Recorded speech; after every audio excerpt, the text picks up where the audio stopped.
Welcome back sa ating multimedia. So, introduction to multimedia. At ngayon ay nasa Prelim part 2 na tayo. Okay? So, let's go sa part 2. Yan, sa audio editing. Okay, audio editing na tayo. So, introduction. One can record or manipulate audio files using various audio editors. You must have a sound card installed on your PC to edit stored or recorded audio data. Recording sound from multimedia application is only the first step in the process of sound processing. After the audio has been recorded and stored, it has to be modified to improve the level of quality. So unwanted sound or silences have to be removed. Mistakes in recording can be erased or modified. Sounds can be mixed to get a better effect. Also, adding effects to the audio file gives that extra touch to the listener who will hear the audio. Some common audio editing software packages for Windows are Cool Edit, SoundForge XP, or Waveflow. Okay? Using these wave editors, one can perform functions like copy and paste just as one would use any text editor. You can also concatenate, append, or mix two or more audio files. We assume that the audio files are saved in the WAV format. So the files should have a .wav extension. This is a popular format for use on the Windows platform. So, aside from these three, no, marami pa tayong makikitang free application sa internet, no? I-Google search nyo lang, marami tayong pwedeng gamiting audio editing applications, no? Aside from these three, no?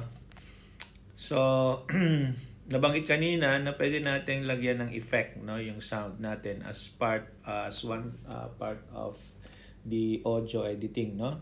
So, meron tayong tinatawag na special effects. Now, sound and music effects are part of our daily lives, every environment, whether it be a highway or an office or a home, has its own set of sounds to characterize it.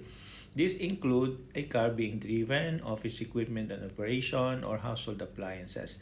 Sounds not only provide a realistic sense of the scene, but can also provide important input for sensing a scene change. Sound effects can be incorporated in audio files using audio editors. Sound effects are generated by simply manipulating the amplitude or wavelength of the audio waveform. There is a variety of special effects built into audio editors. The most commonly used effects are echo, reverb, fade in, fade out, and amplify.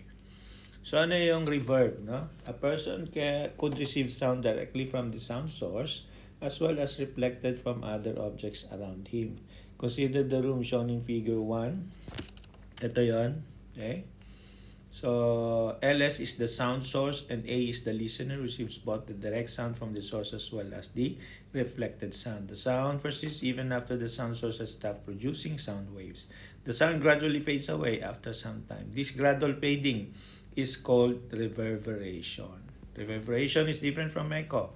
In the case of an echo, there's a time gap between the finish of the original sound and the arrival of the echo.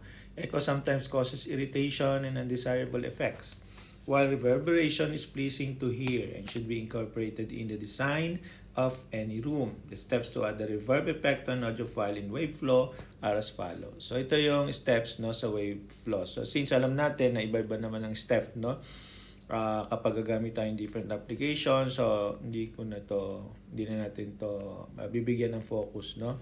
Mag-focus na lang tayo kung paano nangyayari yung reverberation, no. So ito daw yung listener, ito yung sound source natin, yung LS, no. So these are all the sounds, no, being bounced back, no, by the wall, no. So ito yung impact, no, na nare-receive ni listener A, no, habang nagta-travel, no, from the source, no. Yun yung sinasabing reverberation habang humihina, no, yung sound, no. Yan. Okay? This is the example of reverberation. Yun yung reflected na sound, no. Yun yung sinasabing reverberation. So ito yung example ng WAV file. At ito yung example ng interface wherein we can configure the settings ng reverb, effect. Yan. Pwede natin increasean ang reverb 50%, pwedeng bawasan, increasean, set ng delay. Yan, ang tawag dyan na reverb dialog box. So let's go now with fade-in effect. Imagine that you're about to give a multimedia presentation before an audience and the projector is on, and speakers are set to a high volume to give realistic sound effects.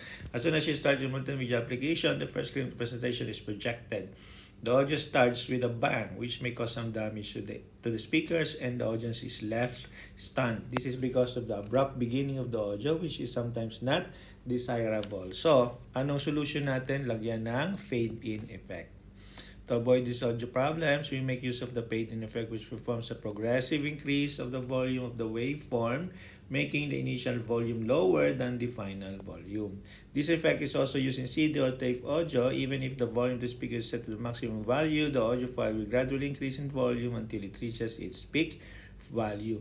Listen to a music cassette or CD and notice that the beginning of each song has a fade-in effect. So, yun ang use ng fade-in effect, Yun ang fade-out effect. The fade-out effect is the exact opposite of the fade-in effect. When audio ends, you may want the audio to just fade out and die instead of stopping abruptly. So, ito yung ating fade-in. Ito muna yung ating fade-in interface, So, pwede natin increasean by percentage. Pwedeng manual selection. Pwedeng gamitin tong dial na to. And pwede nating iset yung kanyang progression type, linear, exponential, or logarithm. So pag linear, medyo mabagal yung kanyang exponential, pabilis ng pabilis, logarithm, yan, mas mabilis ang effect nito, ang duration. So ito naman yung sa fade out, Yan, pag gusto nating maganda yung exit ng ating sound or ng ating audio. The same choices, The same interface. Common editing packages. The audio editing package is very necessary because one rarely uses the audio file as it is recorded in the studio or otherwise in its original raw form. Generally, there are some changes that have to be made to the audio file before it can be used. Some of the most commonly used audio editing packages Windows are Cool Edit, Soundforge XP, and Wave Studio. So, nabanggit ito kanina sa taas, Okay? So, yan yung ating end, coverage ng part 2. So, I will see you on the next video lesson for our midterm part 1, syempre after pa ng ating prelim exam. So, see you sa next video lesson.